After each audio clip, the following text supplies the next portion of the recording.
My name is MOV000003, and I did my poetry presentation on the song 45 by Shinedown. The song was written by Brent Smith, who does the vocals for the band. He was born in January 10th, 1978 in Knoxville, Tennessee. He created the band in 2001 in Jacksonville, Florida.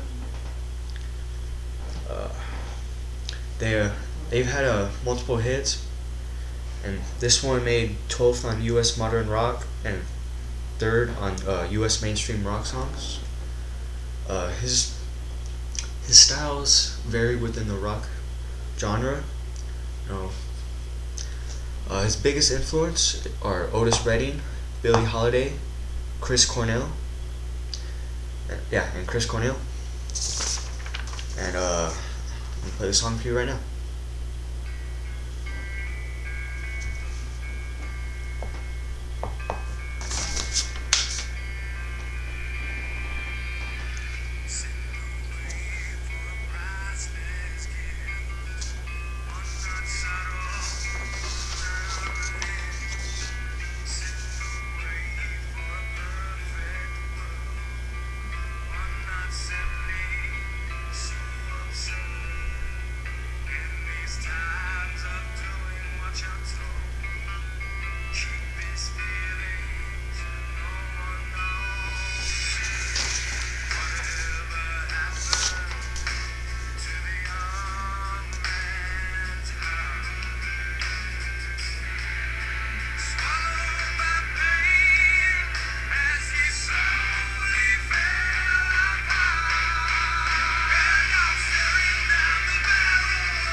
that was the song 45 by Shinedown. The speaker, well, I believe the speaker is a young man going through some rough times, not really sure how to continue on.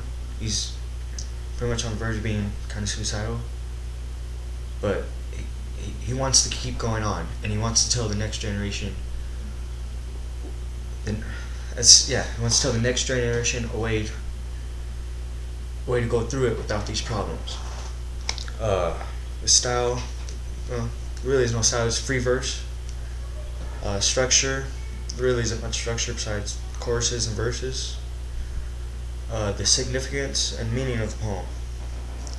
Alright, well, I'll just go through a few lines at a time. Send away for a priceless gift, one not subtle, one not on the list. Send away for a perfect world, one not simply so absurd. Well, here he's saying, why not ask for something that you can't have? Why not strive to get something that's, how do I say this? That wouldn't be normal. Something above the average for a person to do, have. In these times of doing what you're told, keep these feelings, no one knows. It's like in life, you're told to do this, you're told to do that, and you do it. You just basically shut up and do it. The keep these feelings, no one knows, means your anger, your fear, your sadness, everything. Hide it. Don't let anyone be aware of it. Whatever happened to the young man's heart, swallowed by pain, as he slowly falls apart. So he's saying, what happened? This once was a strong young man, and now he's just deteriorating. The rough times have gotten to him. It's taking him to nothing. And I'm staring down the barrel of a 45, swimming through the ashes of another life. Those two lines, very dramatic. And I'm staring down the barrel of 45. He's pretty much suicidal. He's thinking of just stopping it. He can't handle it anymore. Swimming through the ashes of another life. And he's going through the path of someone else that has gone through the same path as he's going through now, and has struggled the same way, and couldn't live on with life. They just stopped. There's no real reason to accept the way things have changed. Staring down the barrel of a 45. He's saying how would I say this? That he shouldn't have to deal with the things that all happened. That they should. Alright. So, the next line: send a message to the unborn child. Keep your eyes open for a while. In a box high up on the shelf, left for you, no one else. There's a piece of a puzzle known as life, wrapped in guilt, sealed up tight. Well, this is the point where he thinks, he's reached the point where he can't help himself. He's trying to help the next generations, the new child. Make sure they don't live what he lived through. Make sure that they have a good, somewhat happy life, better than his. Whatever happened to the young man's heart, swallowed by pain, as he slowly fell apart. Once again, that line, just saying, why has this happened? He was just such a strong young man, and now life has just broken him down. Then the chorus comes in again, and I'm staring down the barrel of 45. Then we have this: everyone's pointing their fingers, always condemning me, and nobody knows what I believe.